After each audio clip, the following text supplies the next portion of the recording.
yeah, you can start having senior discounts when you're 60.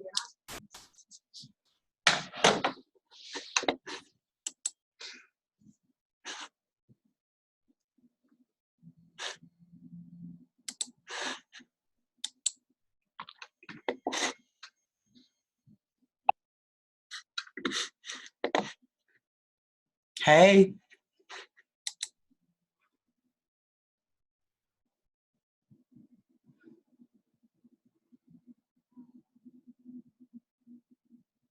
How are you guys?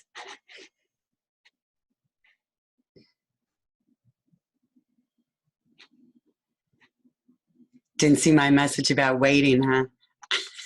Let's go ahead and do this then.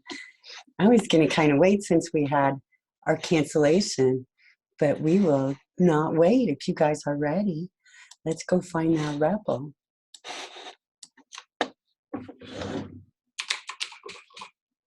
Sorry for the delay.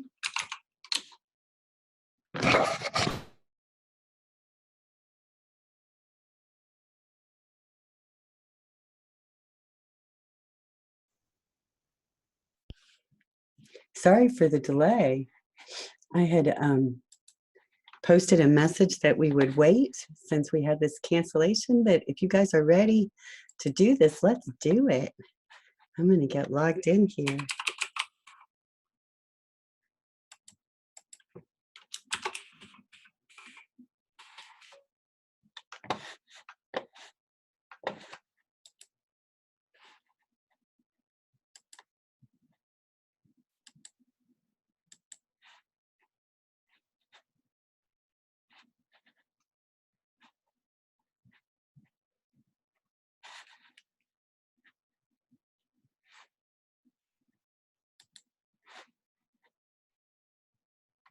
There you guys are. Okay, yeah. Hopefully everybody has plenty of TP. I saw that there's an emoticon for that on my phone. So yay, I was really happy that I had some toilet paper there.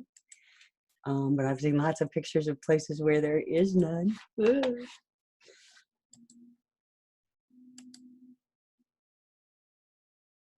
I made my husband stock up just a little bit. Probably not as much as we should have with all these crazy people around here. Last night I went to Target and the lady behind me bought like 30 bottles of shampoo. I swear to God. Okay. I'm going to do this as a student.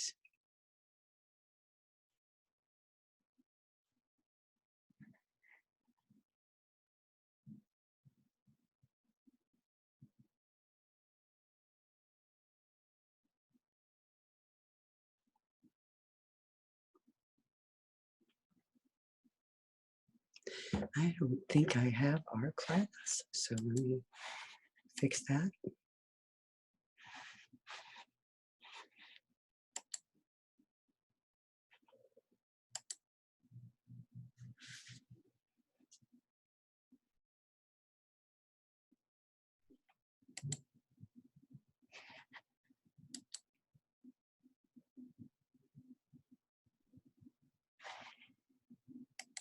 Better. Okay, you might already have this one, but there were a few people that didn't. So let's take a quick look and then we'll move on. In this example, we have the original design here. Our original design called for all methods to be created within the main class. We've decided that the calculation method should be contained within a new separate class. The class might later be expanded to include additional methods related to car pricing and valuation. So by moving this calculation out of our main class, we're encapsulating that calculation within that method in our new car price class. This black box approach where we're black boxing this code, nobody needs to know what this calculation does. All they need to know is how to call our method. This allows other programmers to utilize our class code without them having to be concerned about what's going on in that calculation.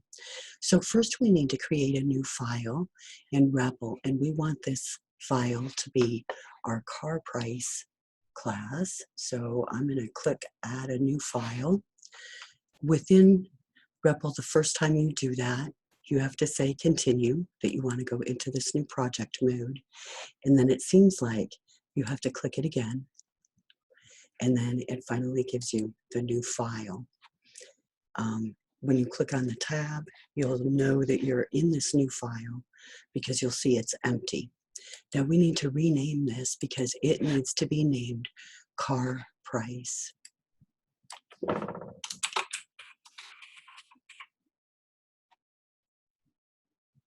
Okay. Now in our car price class, let's add this code. Did everybody get that okay?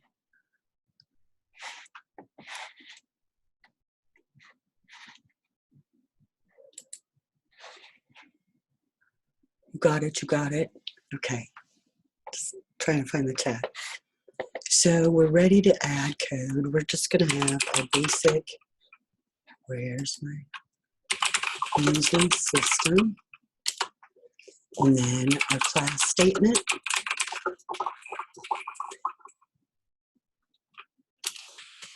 And after our class statement, we have the class opening and closing curly braces. And then we're going to create just one method within this class. Now our method is going to return a decimal value, and our method is going to be called calc value. Parameters, it needs as input a decimal that it's going to call price, and an integer that will be called ranking. Create our opening and closing curly braces for our method. And all we need to do in our method is the calculation. Our calculation is going to be price times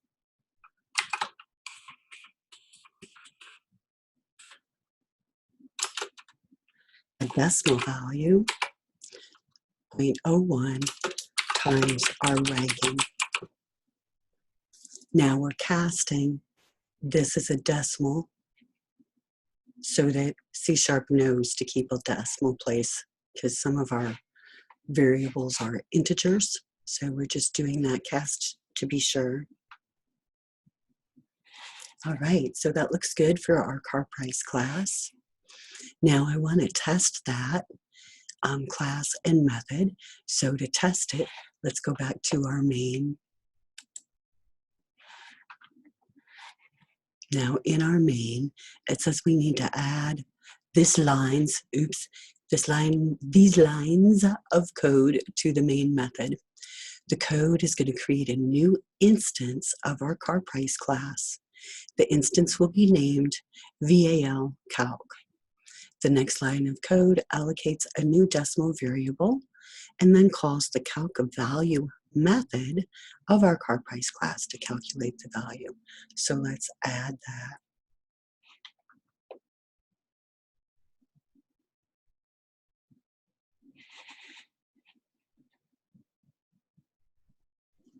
In my main, I see that in my main class I have some variables at the class level. So they're global to the class. We call those class variables or instance variables depending on how things are set up. For our main class, because it's a static class, they would just be class variables or global variables. In our main then, we display the instructions and we output some information about this car type, and that's about it. So we're going to add some code here to calculate this information. We can add it right here at the end.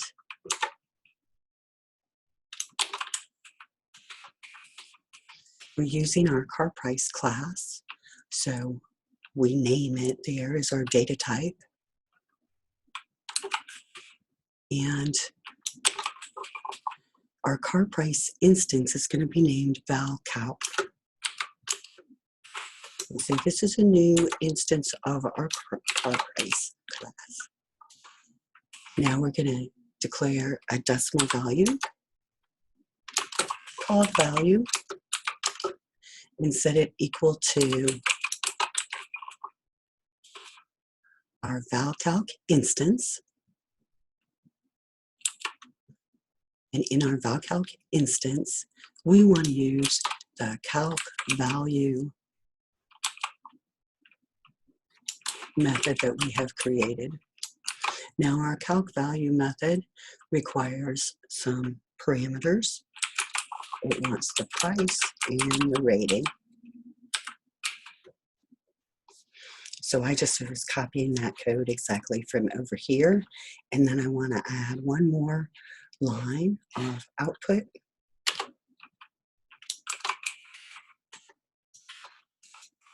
The overall value of the car is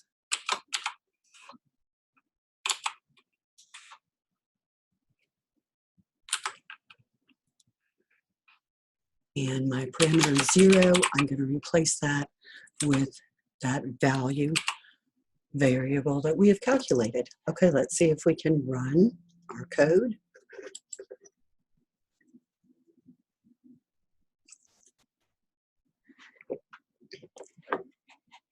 Okay, so I got this new output line. The overall value of the car is $1,200. Is that what we're supposed to get? I hope so. Let's run the test and see. It is. So, good. We are ready. Is it working for everybody? Working. Ready to submit it? Not too bad.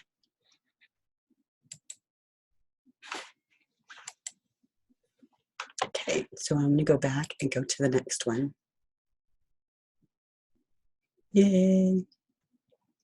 Now in this one, we're going to start our taco price class. So let's see what in the world is going on here. We have like a whole unit. You're going to create the taco price comparator. We've got some UML down here that shows us what we're going to create. We'll take a look at that in a minute. So in our first step, we want to add a new file to our repl project. We're going to name it taco price. And then we're going to create the class structure that's shown in our UML diagram. We're going to have a get loonie to dollar price method, and we're going to place it in the class as a template only with a to-do comment. So that means we don't need to make that method do anything yet. We just need to put it into our class.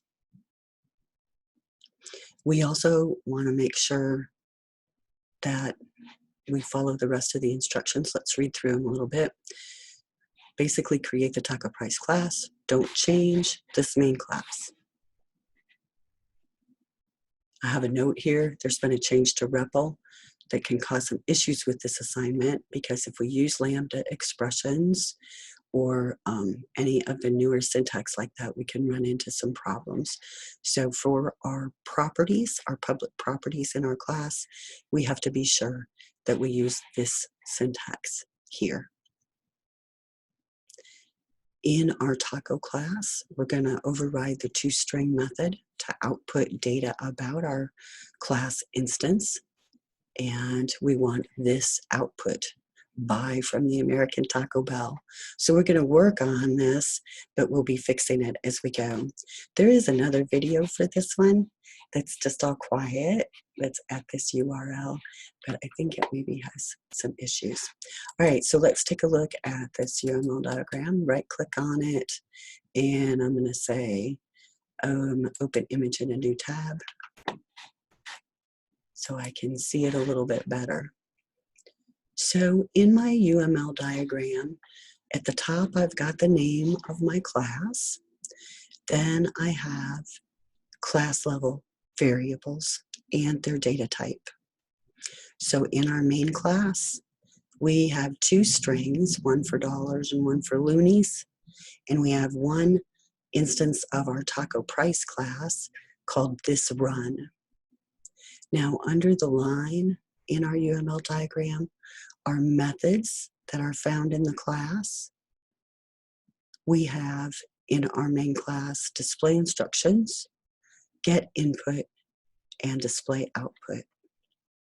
You can see get input requires a parameter and returns a decimal value. Now, what we're mostly interested in is our taco price class. Our taco price class contains two decimal data types, our dollar price and looning price, and it contains a conversion factor that will be a decimal value. And we're going to Google to get that current conversion rate. So we could end up with a little different value. We'll see how that works. We want to have properties for those private variables, constructor for our class, and then some additional action methods. It looks like we actually need two constructors for our class, one that has no parameters and one that has a decimal and another decimal as parameters. So let's create this. First, I need to create a new file.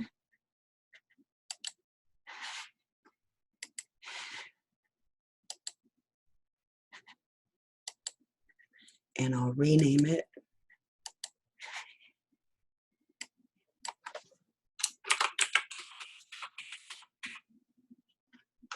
the taco price.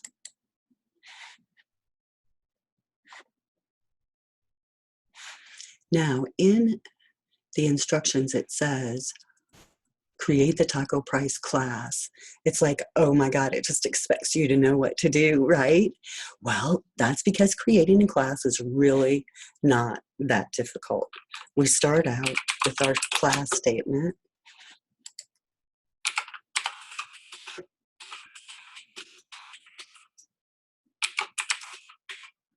And of course, it has its opening and closing curly braces, and that's it, really.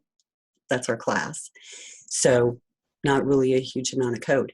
Now, when we look at our UML, we can see exactly what we need to put within our class.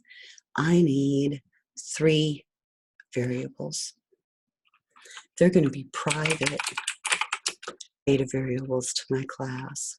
And I know they're private because on the UML diagram, there's this little minus sign, which indicates that they're private.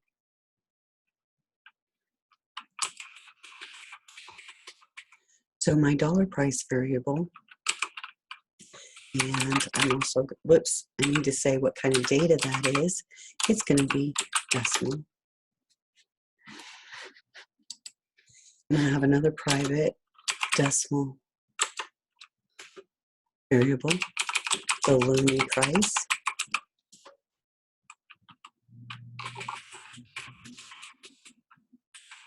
And lastly, our conversion factor. Let's find that.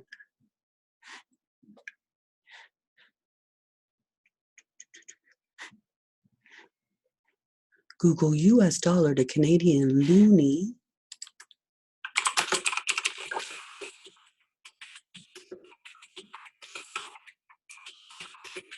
What is our conversion rate? 1.4.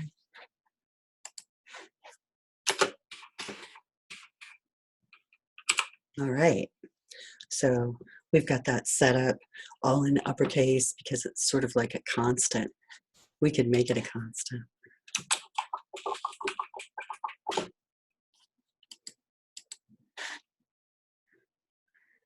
Notice in our UML, we don't really see anything about it being a constant.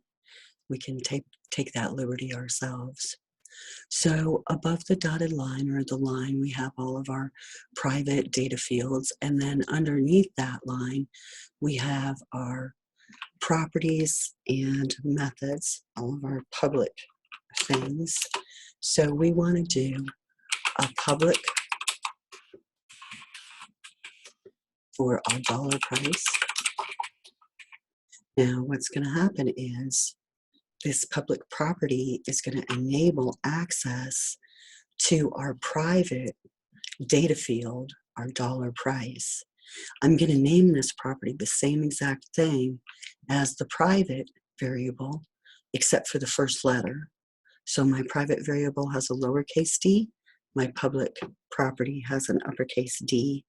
This public property acts as like a gateway to allow people access to the data from my class. I can decide then within my class if I'm going to somehow manipulate that data before I give them access to it, or if I'm going to validate data before I use it. So my getters and setters, or my properties, kind of give me an automatic way to have data be passed into and out of my class in a protected manner. So my dollar price is going to be connected to my lowercase dollar price variable. So I'm going to say, hey, if somebody wants to get this property, the dollar price, return the dollar price variable's contents to them. Now in my setter, in the same way, I'm going to say, oh, somebody passed in a value, and we're going to use that value to update our dollar price variable. Now we also want to have a public property for our loony price.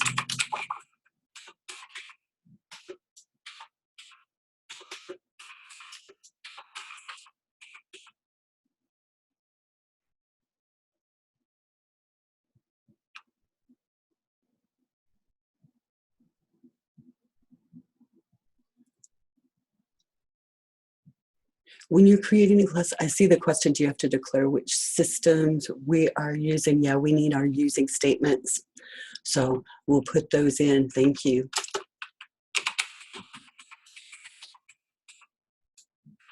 We're almost done with these, and then we will fix that.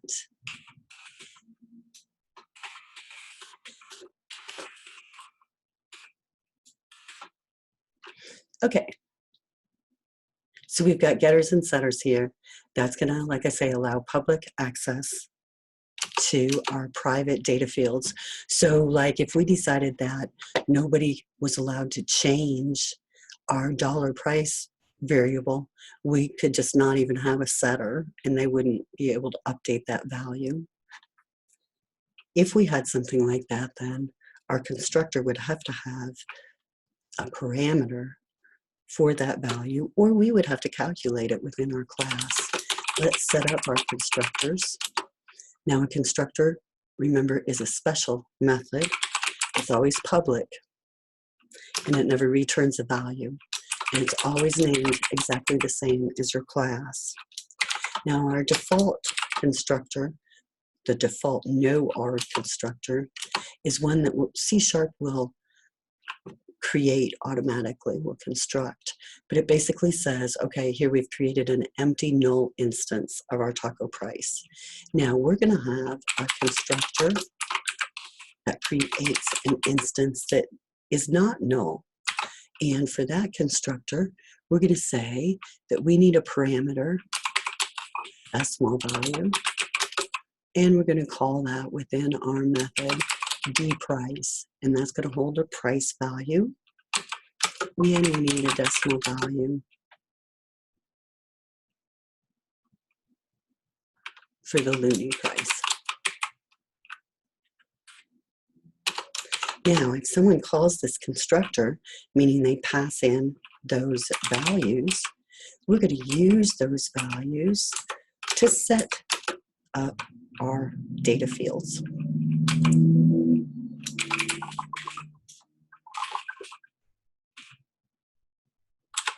So our loony price then will be whatever they passed in as L price. So in this case, we have a constructor that is fully populated. So two constructors, one default no arguments, one has 2 arguments fully populated. So that matches our UML. Now, according to our UML, another thing that we need is to override the public toString method. So I'm going to say public string, oops, I need the keyword override, string to string,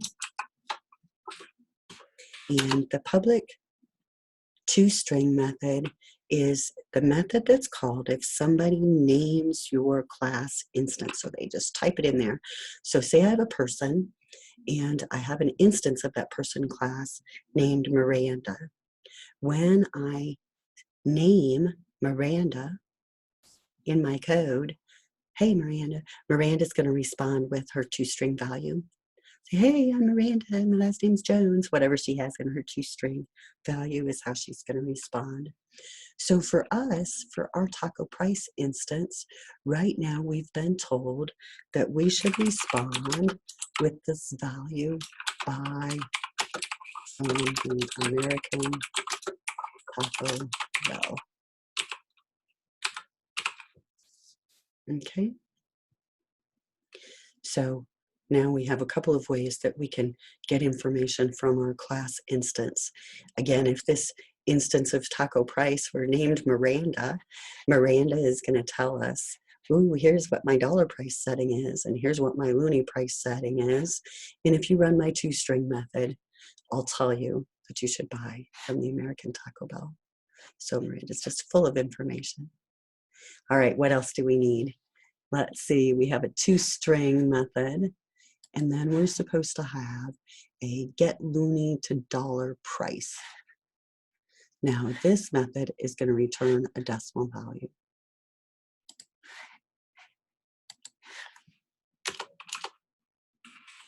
Because our method is going to be within our class, and we want other classes to be able to use it, we're going to make it a public method. It's going to return a decimal value, and our method is going to be named get loony to dollar price. Long one, huh? Right now, we can just set that up to do something.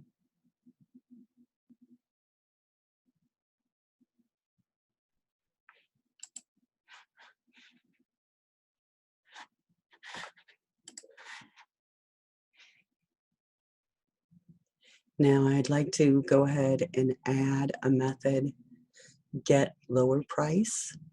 And this method eventually is going to return a decimal value.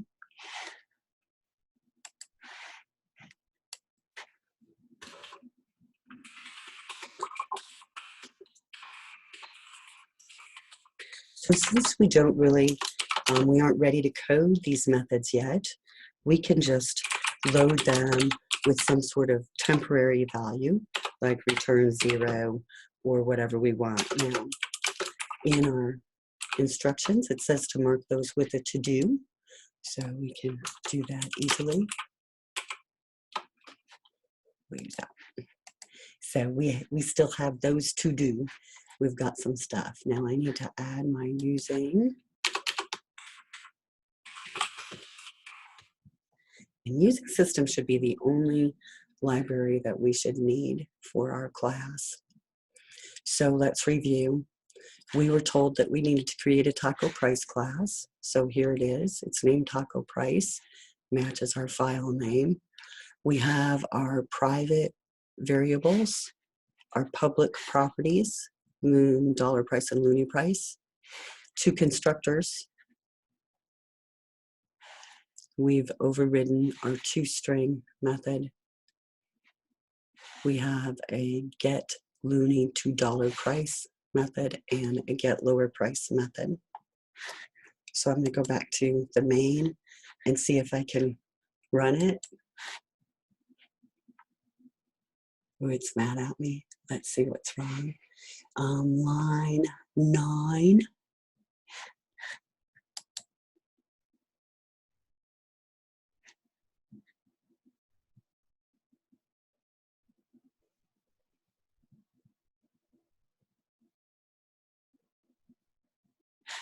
What do I have?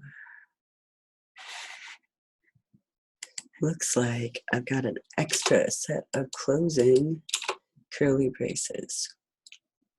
Let's see if that's better.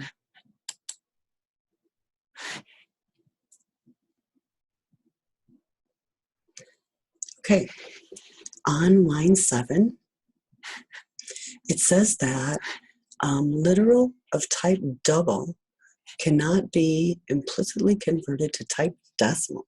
What in the world is it talking about?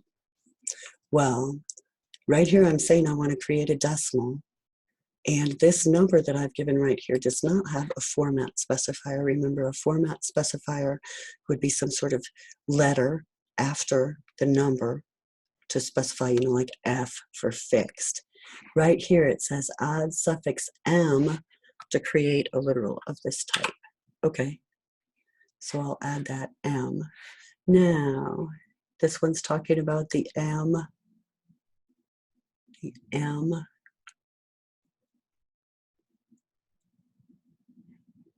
line 7, line 28, and line 33. All right. Bye from the American Taco Bell. Is that what I need to add? Let's run the test. Looks like it's all working.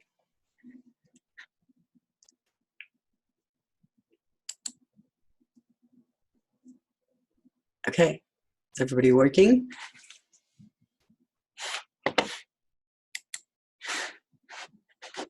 Let me expand this a little bit so you can see it all.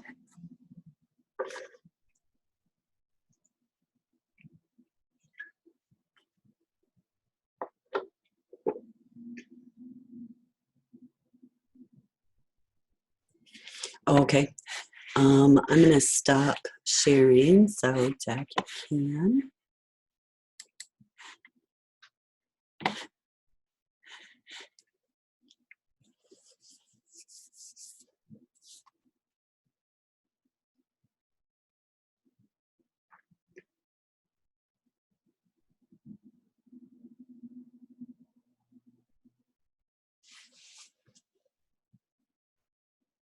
Oh, up at the very top here, using statement, get rid of the S, make it just using system.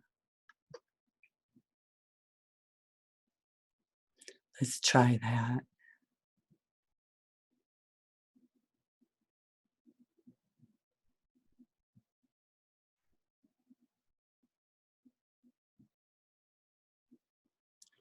Click your refresh icon. Whenever repl acts weird, try to refresh and then it should be usually good. It's scary when you got all that code, but I haven't ever had it lose it. Okay, let's see.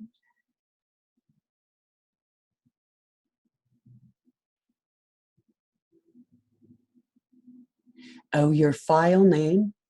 There you go.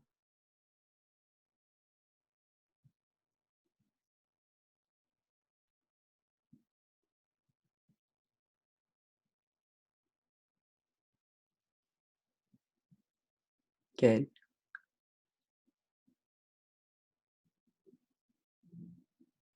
Woohoo! Yay!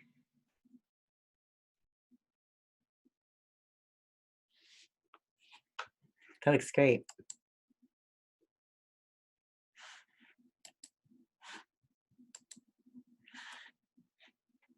Everybody else okay?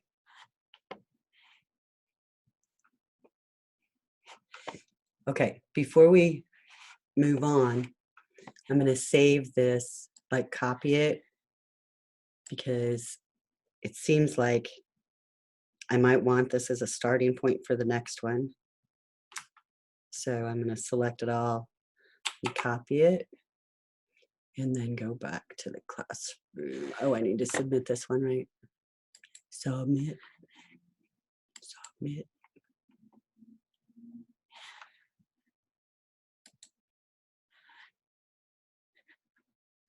Okay.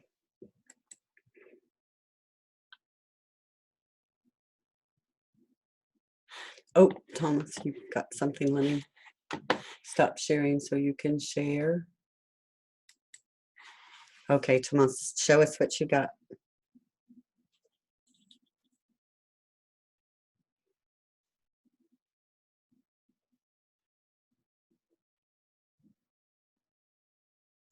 What's your error?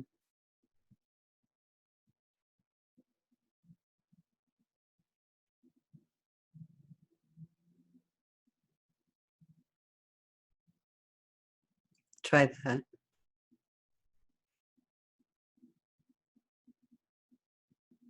2 R's somewhere there. Ah,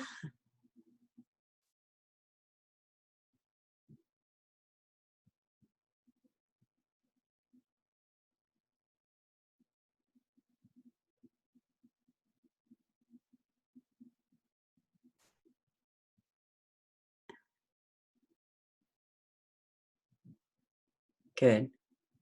Yay. Okay, copy it all. I'm not sure. I can't remember if we need it or not. It's been a little while.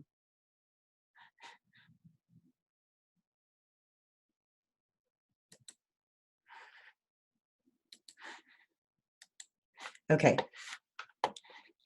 So let's see what it says here.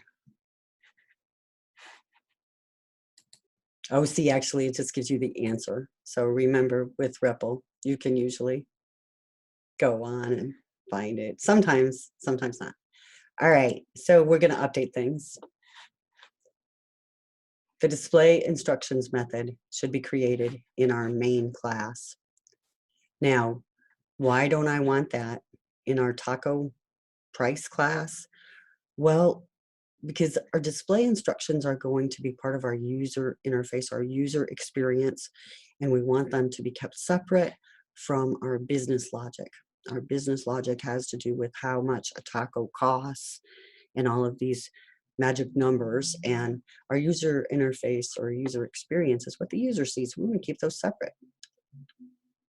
So our display instructions method is going to be in our main class, because our main class is going to be kind of our user interface.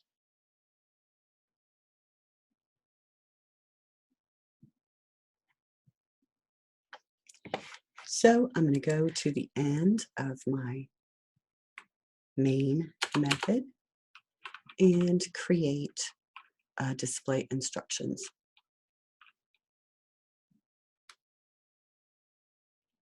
A couple of things about it. It says, why does the display instructions method have to be marked as static? Well, because it's being called, or will be being called, by our static main method. So we're going to be creating a static void display instructions. Remember, this is a void method because it's not going to return any value to its caller. It's just going to display instructions on the screen. So our output should be the information that is shown here. Let's try our using static system.console.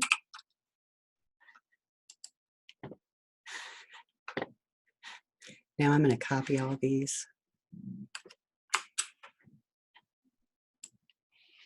Did it let me?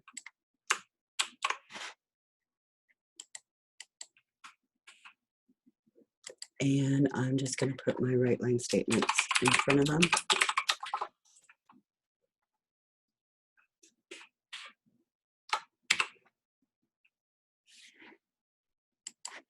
But I'm going to be sure to tab.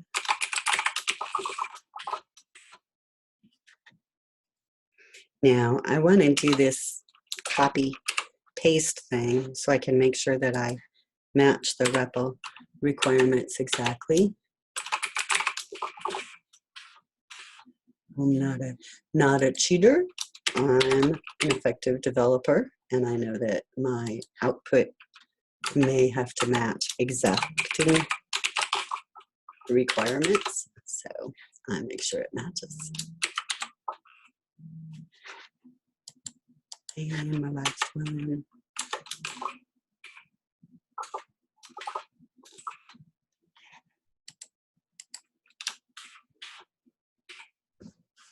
Okay, so that should be my display instructions method.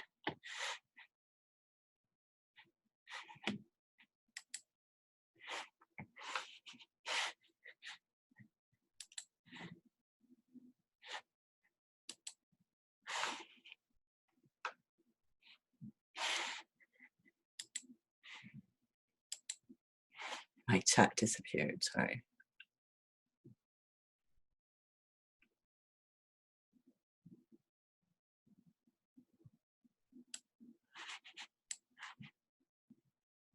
That should be okay, Tech. Don't worry about the warning too much right now. We'll see if it causes us any trouble. Now we want to add a call in for our display instructions into our main method. And it says we want that before the existing code. So display instructions. Let's run it. I'm not getting that warning. That's weird, isn't it? And repl seems to make this main.exe tab, which I've just kind of ignored. It's sort of like a compiled version of your code. Okay, so we should be seeing our instructions now, and then our original output, buy from the American Taco Bell. So I'm going to run the tests.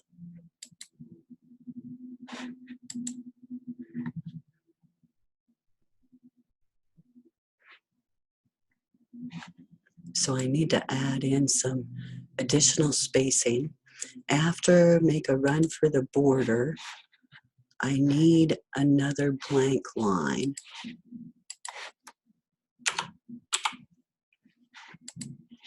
And of course I could just add in, another right line statement, a blank one. All right, that's a little better.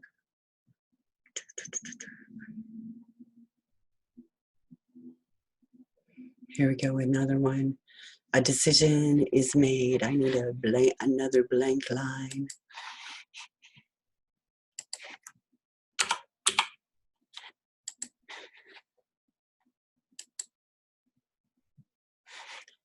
Yay, it matches. Okay, how are we doing? Those warnings, we'll keep it from matching now, so we'll need to figure them out if you've got any.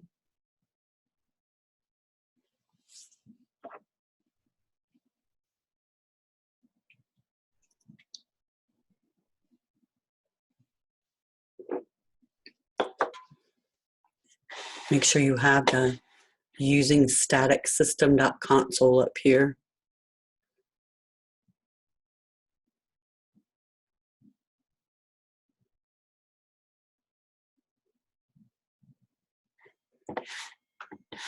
If it still doesn't like it, let me stop so you can share.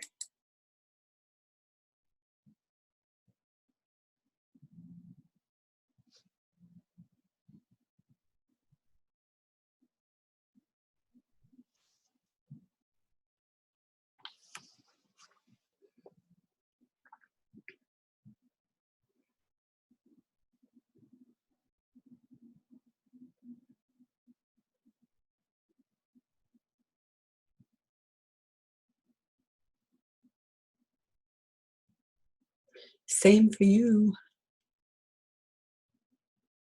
It looks right.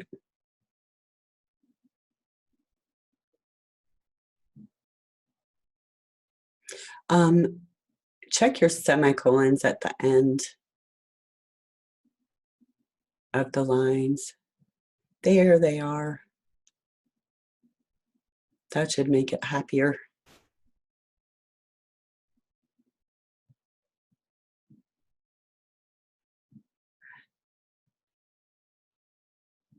Let's look at that taco price because that's going to keep it from matching. So let's go fix that. So let's look at your taco price class real quick.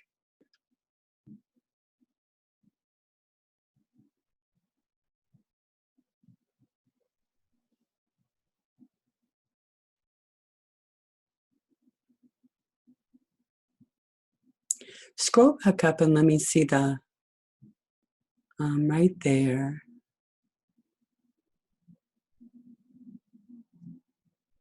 Whenever we have that, the constructor, make your parameters, well, they should be okay that way.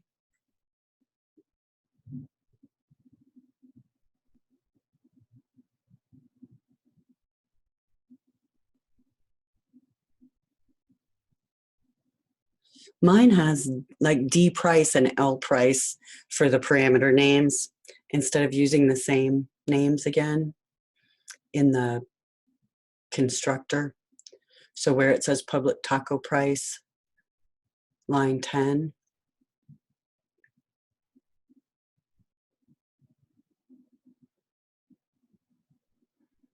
That shouldn't matter though. Make it D price and L price, and then that should be, yeah. And then see if that matters. It might just be a weird repl thing if it's mattering. Nope. Dollar price is assigned.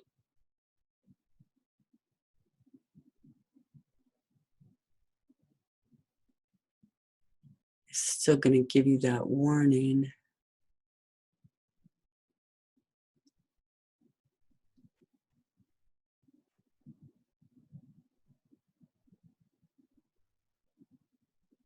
That is really being strange. Let me see.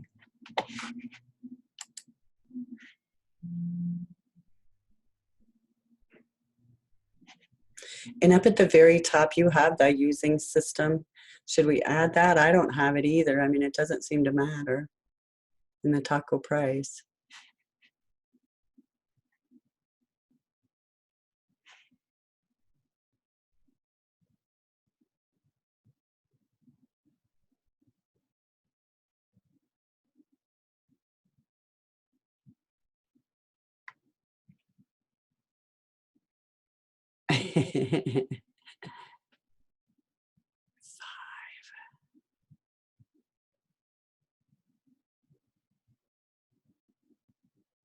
Well, let's just go on because we know we're going to be using it soon, and I'll just tell it that you finished it. Silly thing. Sometimes repl can be, you know, a little open sourcey on us. I'm going to go ahead though and submit it. And I didn't need to copy that code last time, so I don't think I need to this time.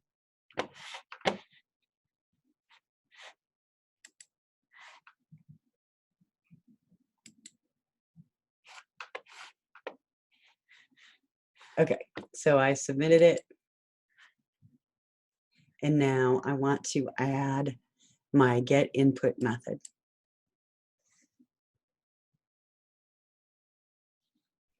So in our get input method, the method header is already coded for us. The get input method will also be part of our user interface. So again, we want it to be separate or isolated from our taco price class. So let's set up two constants in our main class to serve as builders for our input prompt. Let's create a constant string named $, that has a value of $, and a constant string named loony that has a value of loony. Okay, so I'm going to put these up here in our main class. And what we'll be using these for is to build our headings or our prompts for our user, and that way we can switch back and forth whether our prompt is saying the word $, or saying the word loony, depending on what kind of conversion they've asked for. So I'm going to set up this string $.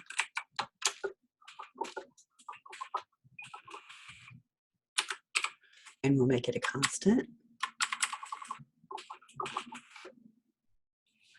And then we need another one.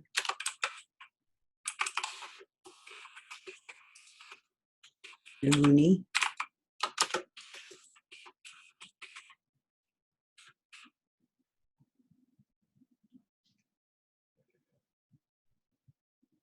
Okay, so there's our constants. Now let's create the get input method. It really is already there. This method should prompt the user for a value. The type of value will be passed in the which one variable by the caller. If the which one value passed as an argument were loony, the prompt would be, please enter the loony price per taco. Okay, so in our get input, we could see our textbook for an example, but we could probably just come up with this, right? So we want to do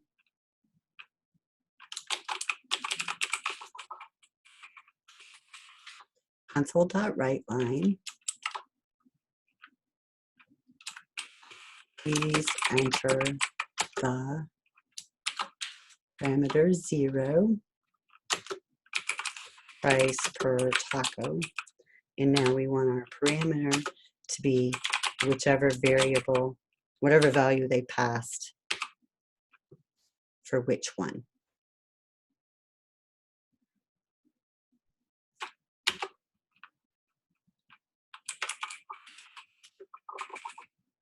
So I'll create a string called temp. Well, do I really need that? I guess you guys have shown me in some of your try parses that we don't really need a temporary variable. Let's see what we need to do here. Method should validate the user input as a valid decimal value. If the value is not valid, this message should be output. Invalid data entered, 0 recorded for price. Okay. So we're going to use the try parse, and we're going to see, let's see, we want to convert this to a decimal. So we want to use the decimal try parse. The thing that we would like to try parsing is whatever we read from that read line command, whatever our user types, and we would like to put that output into a variable that we need to have pre-allocated. So let's pre-allocate that variable. That variable is going to be a decimal, and we'll call it input value.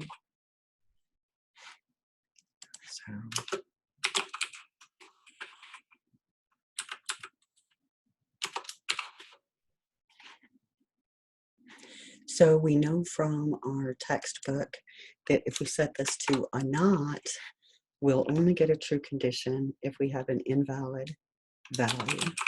So if we have an invalid value, the try parse statement, oh, I need to put equal false.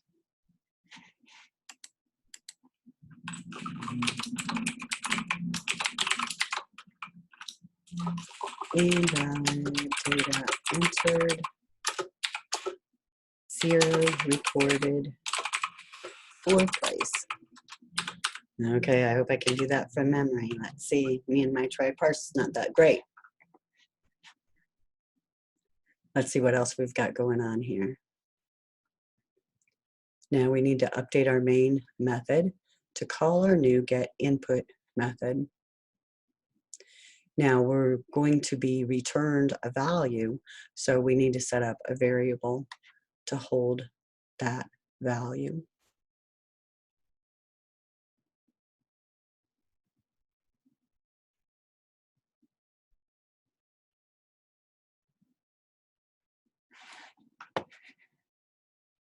So let's see, we want those to be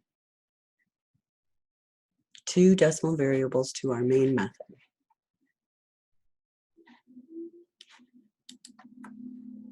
So I'm in my main method. I want a decimal variable PP loony, and PP dollar. Okay. Finally, we're ready to add our method calls.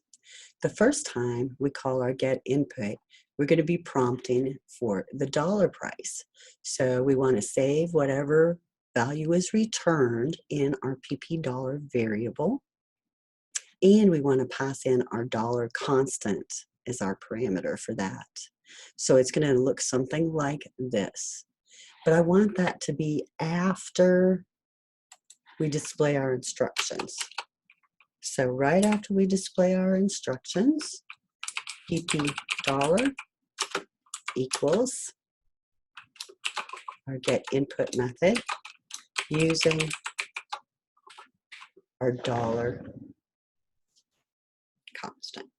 And then we can call it again to get our price per loony.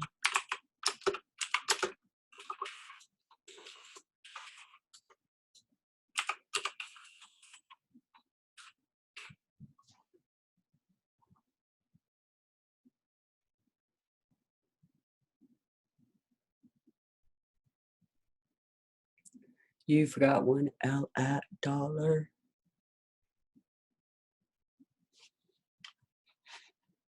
There it is. Thank you. Okay. Is that all we need?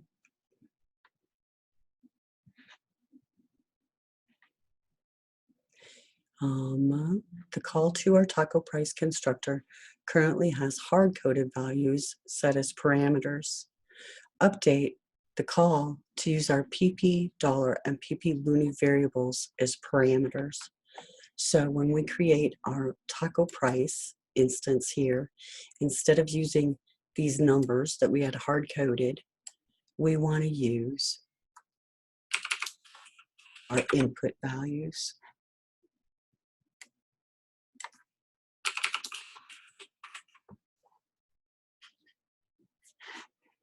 Okay, so now our line of code looks just like that. That's what we want.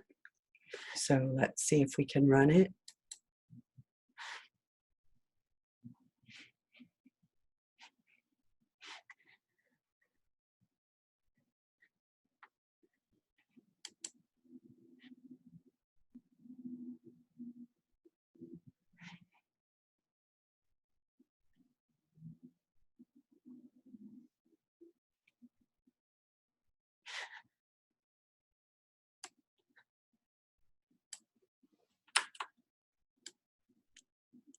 Doesn't like those being static. And for our read line, since I didn't put our using static system.console, I'm going to have to put that word console dot in front of our read line.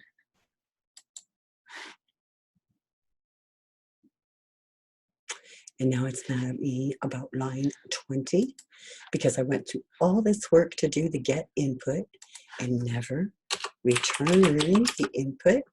So return input value to our caller.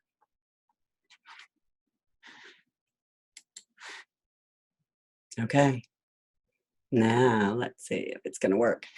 Please enter the dollar price per taco. 1. Yeah, I thought that I was going to have that wrong. Let's see if it takes a P.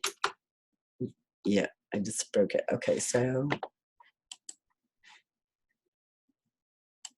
get rid of this not and just check to see if it's equal to false. Let's run that.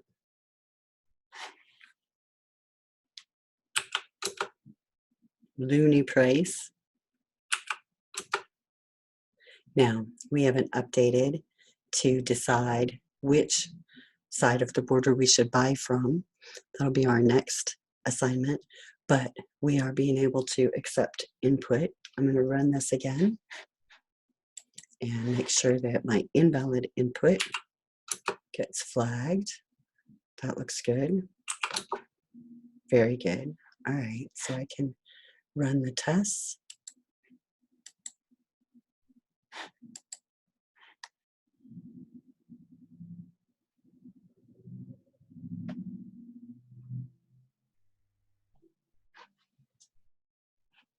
Our problem is, please enter the dollar price per taco.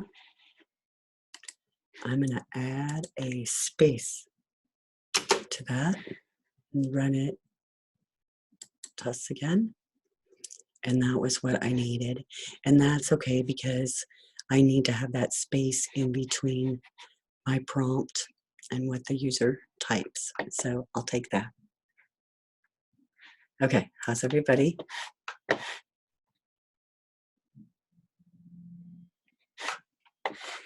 It looks pretty good. It's almost all done.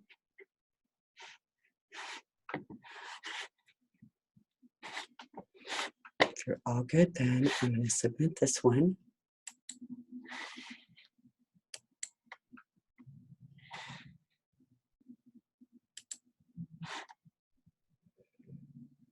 And that's just our final update.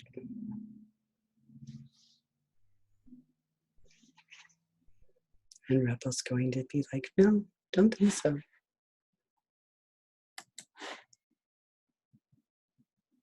There it is.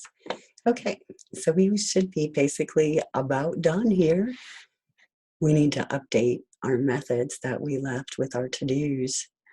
So first of all, let's fix the loony to dollar price.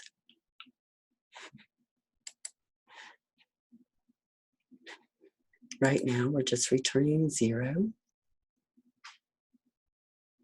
And we want to take that conversion rate that we determined. We'll just go ahead and use this old one that's in here. Otherwise, we'll have some mismatch problems. But we'll use that conversion rate and multiply that by the loony price per taco. The resulting number will be the loony price converted to dollars.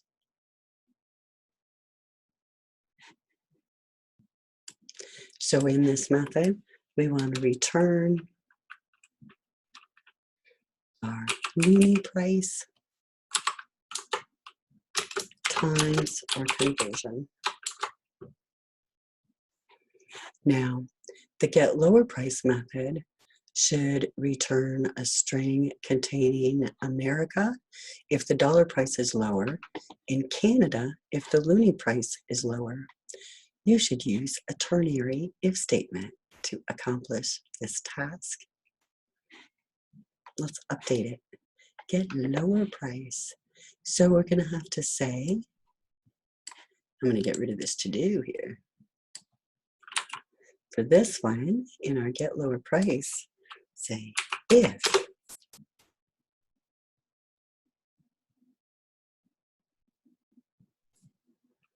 dollar price greater than loony $2 price, right? Because that's what we want to be comparing to. Now I need parentheses enclosing my condition.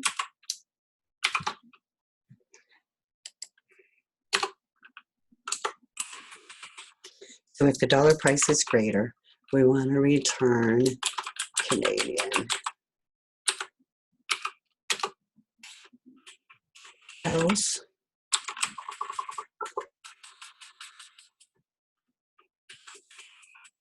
I think it's supposed to be American, don't you? I'm going to say American and say that I must have made a typo. All right, but I didn't do that right, did I? Because it says you should use a ternary if statement. So now I'm going to have to convert that. So I want to return whatever value when I compare these.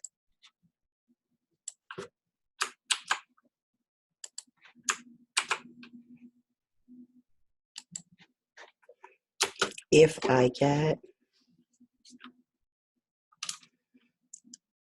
true, I want to return Canadian. And if I get a false, I want to return American.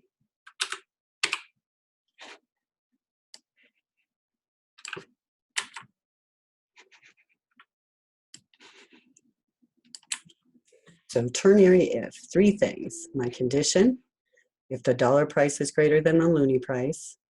My true option, use Canadian. my false option, use American. That was embedded on this return, so whichever one is chosen will be returned. Okay, finally, update the toString method to return the string supplied by the getLowerPrice method.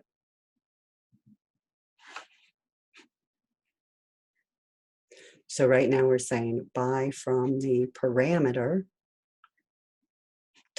American Taco Bell. All right, let's fix this a little bit.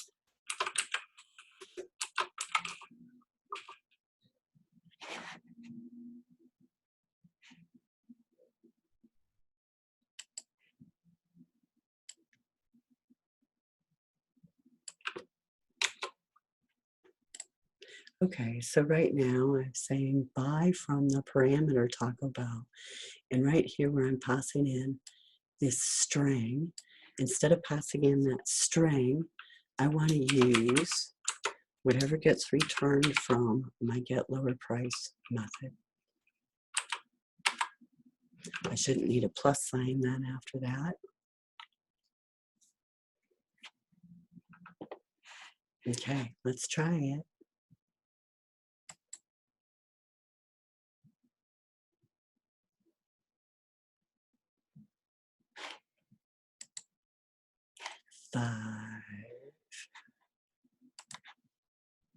That error was given to us, huh? I hate that. All right. Where are these? Line 13.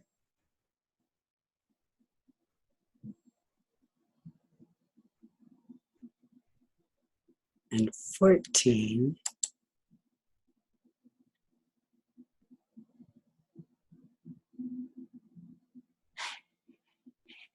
Decimal to double.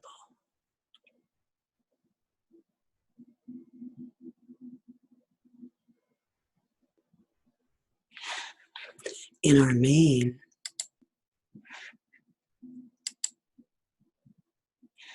our variables are set up as double. And in our taco price, we want them to be decimal. A quandary, what to do? Well, some people would say, well, change this to be double, or change that to be decimal. Well, sometimes we don't have that option. So what we could do instead is cast. So let's say that we're going to cast this PP dollar parameter as a decimal. And we're going to cast this PP loonie value as a decimal. Does that make things happier? A little bit. Now, what have we got left? Same thing on 13 and 14.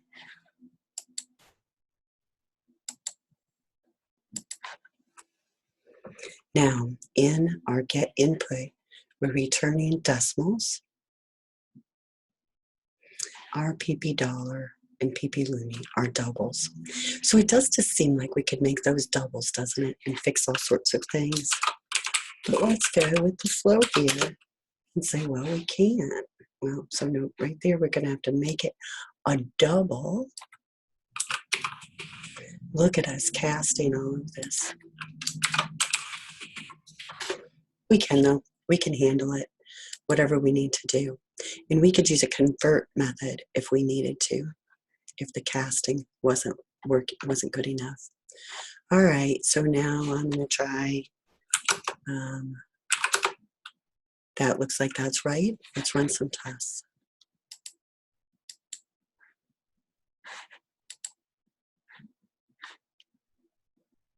Again, I'm just going to use this bottom part to look at the difference. At the very bottom, I've got some weird thing where, let's see what it wants. Buy from the American Taco Bell. We know that was in our get price method. So I think I'm going to add a \n.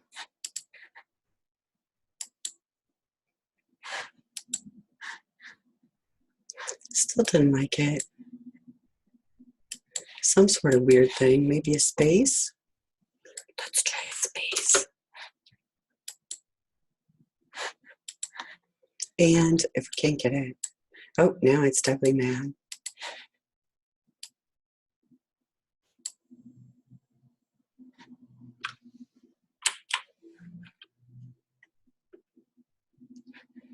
So I'm just going to say, close enough, close enough. She'll count it good. Yeah, she will, because it looks, oh, it's a period. I see it. I shouldn't count it good. I need a little period there. That could be really important. I'll run it. And now it matches. Everybody okay? Submit it. Let's do this. One more.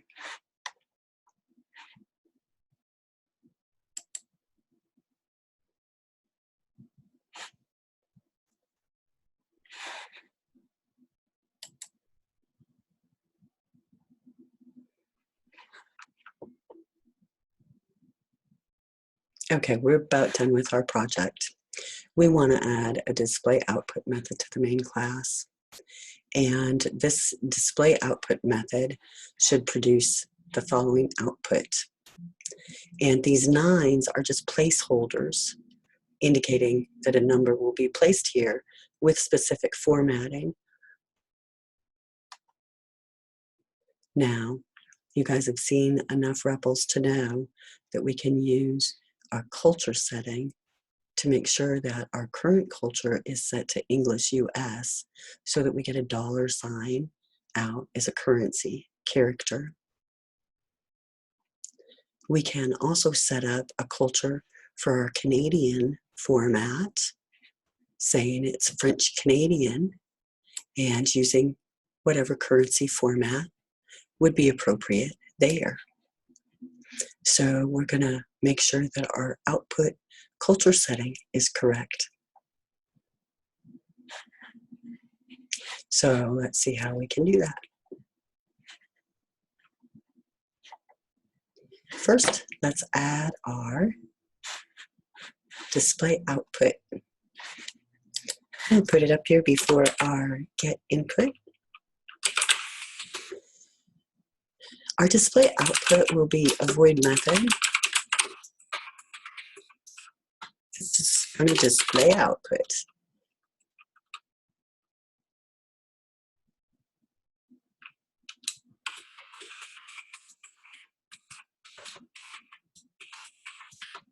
So we want it to display which side of the border has the better taco price.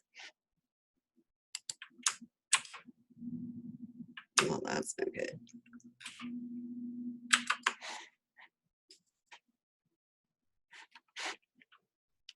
It's not letting me copy.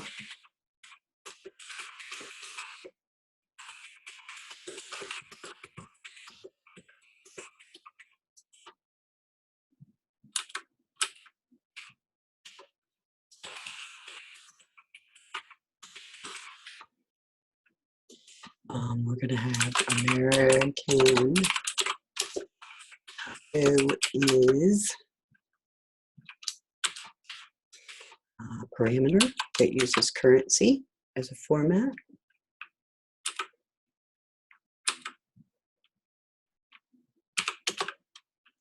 And Canadian taco is, and this one we're going to set up to use our Canadian format. And then finally, $2 will be our conversion amount.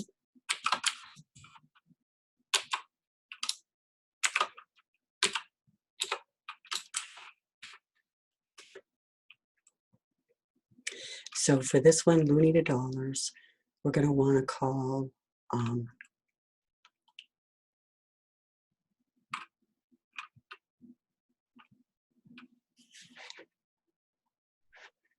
our this run instance. And what are we going to want to do in this run? Well, we're going to want to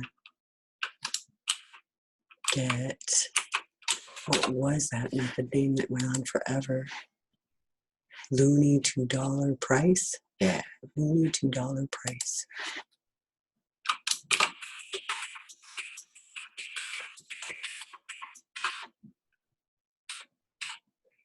And then for this one up here, Canadian taco, our price is going to be this run, Looney.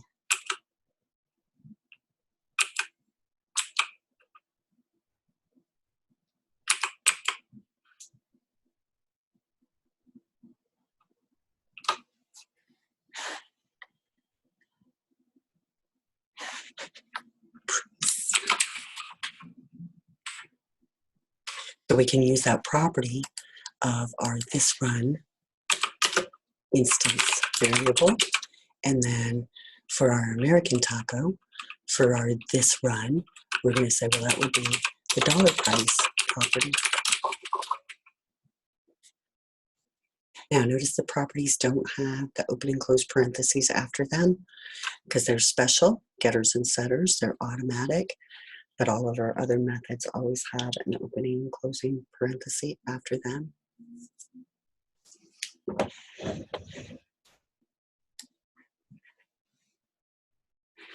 Now, there is some special information here that says that we should be using this output format.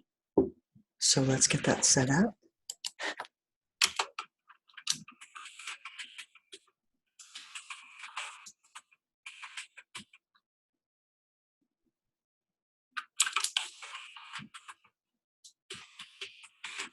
We're going to say our current culture is a new instance of culture info, and we are using the English US. Now, however, we're going to set up a string for our Canadian format.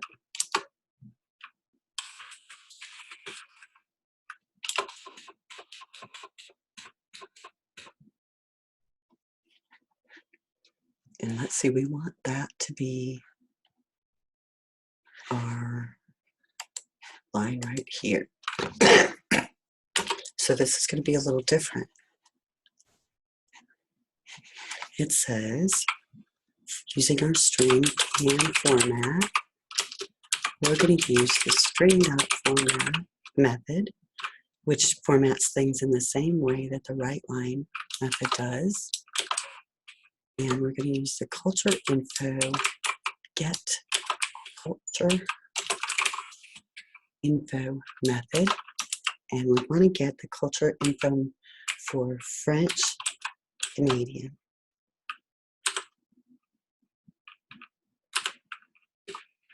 Okay, and after we get that culture, we want to use it for our string Canadian taco is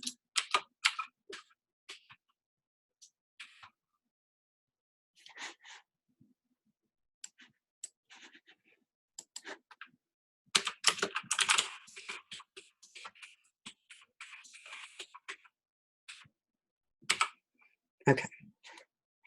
And then we have to say console.writeLine. Instead of writing out our string, we use this Canadian formatter that we just created. So our formatter says, I want you to format this string, Canadian taco is 0C, using the Looney price as a parameter replacement. And I want you to format that as French Canadian. So that's what we have going on there. That should do it.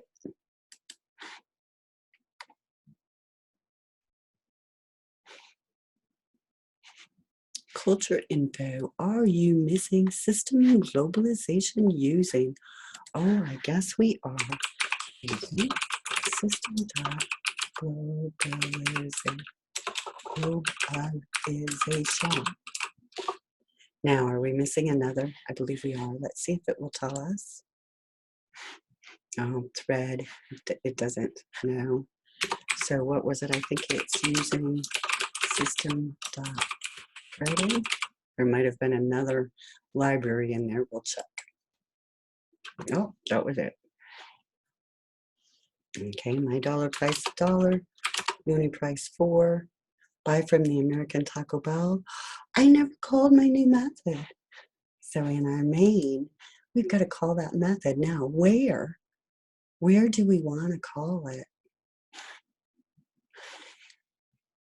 I don't know from our instructions if it's supposed to be output after all of this. I'm going to assume so.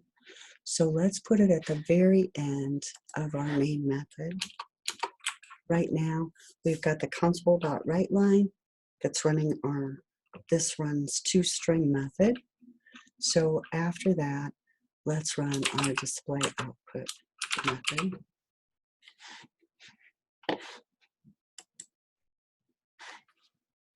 One, 4, oh, crash alarm. Input string was not in correct format.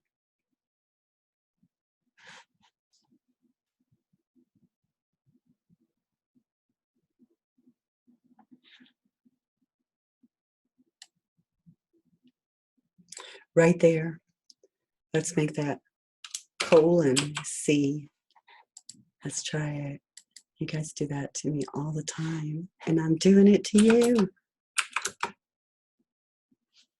And that took care of it, didn't it? So now we're seeing that correct format.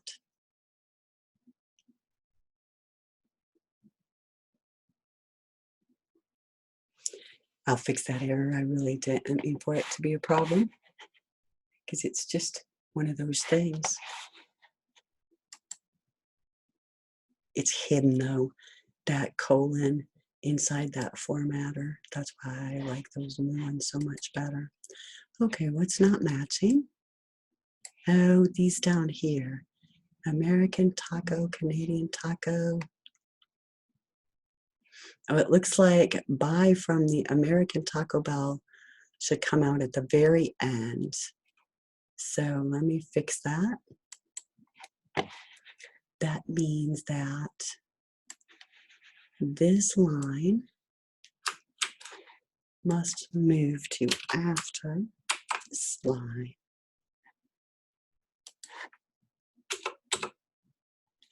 Let's check.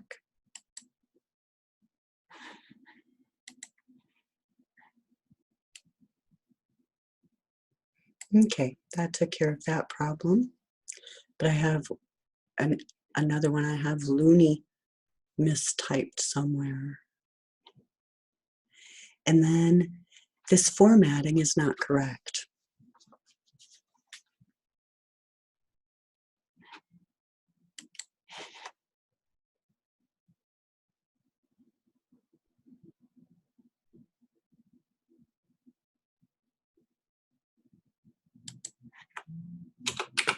There's my typo on the loony thing.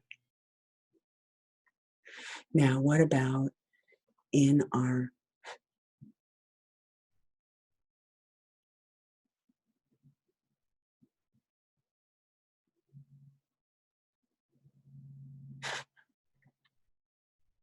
so up here, we've got the specific formatting that we're supposed to have like 3 places here and 2 there.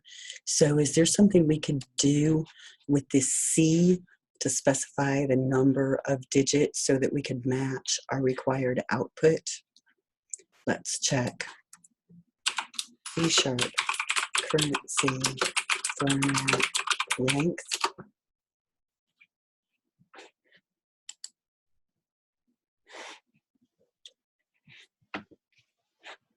Now I'm looking at the standard numeric format strings. Let's see if this will help us. Right here is currency. That's what we've been using. It says that it does have a precision specifier, the number of decimal digits. So like C3 gives us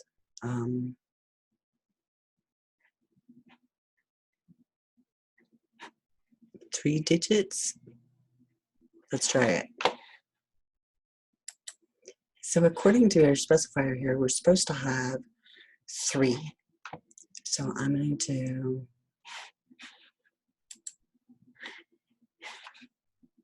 C3. So right here in this currency specifier, American taco is, and then Canadian taco is C3, and then loonie to dollars, C3.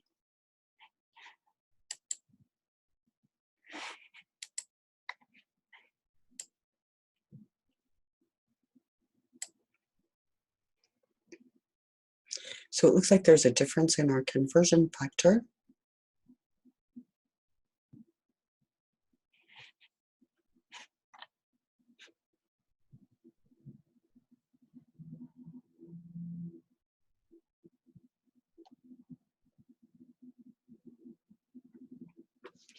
Let's see. Which side of the border has the better taco price? I need to have a blank line before that.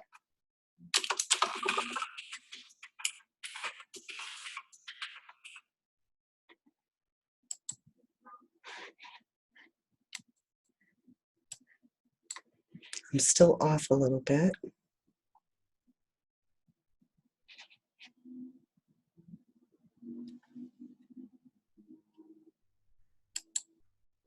Which side of the border has the better taco price?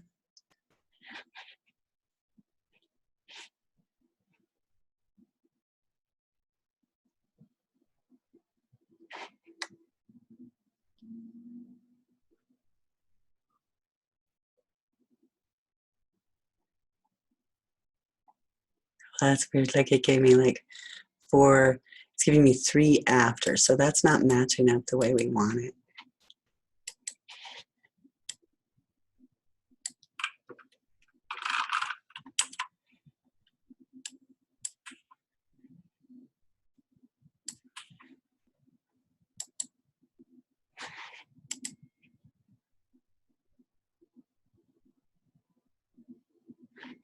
Now we are super close. So it's just that spacing.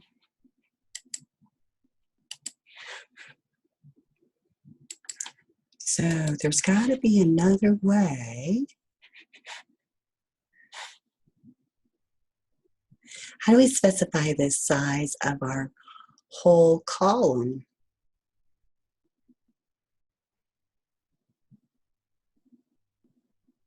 There it is.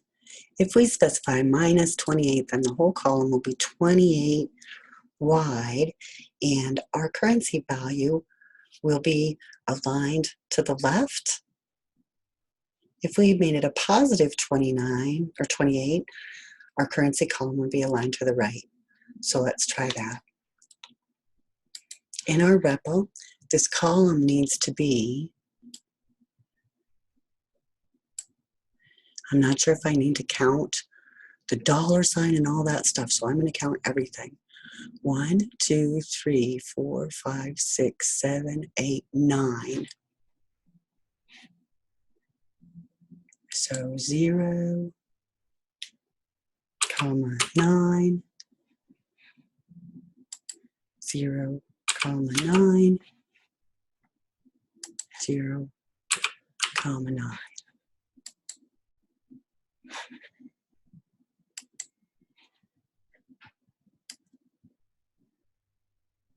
It looks really good. I'm matching. I'm calling that teacher and telling her, oh, look, it's super close. So now I've just got some other weirdness.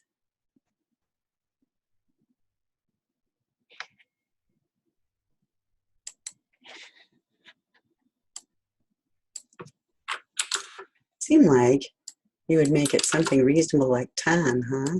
Let's try it. What does that do? Oh, I didn't want to do that. I want to stop. I want to run tests. And then lastly, I'm going to try the minus sign.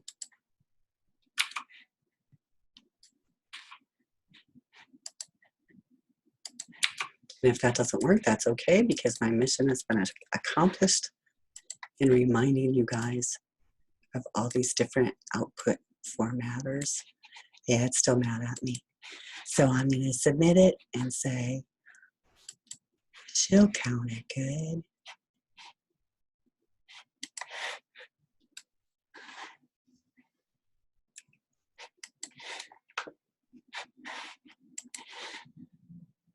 Those kinds of invisible things are very hard for us to get. And I'll come along and count that good. So we are done. Everybody okay? You all working? I know I'm done. That was a long time. Good job. That was quite a marathon of getting class stuff done. Make sure to download those, push them into TFS so you have some good examples in TFS of some basic class definitions. Have a great spring break. Okay, everything. Yeah, submit them with the weird warnings. Why did yours say exit status 1 tomorrow? So it sounds like it broke. But yeah, that's okay. Go ahead and submit it. We're good. We have so much accomplished. Stay healthy. I'll see you guys in a couple weeks, or see you online probably. So keep watching your email and Discord. Bye.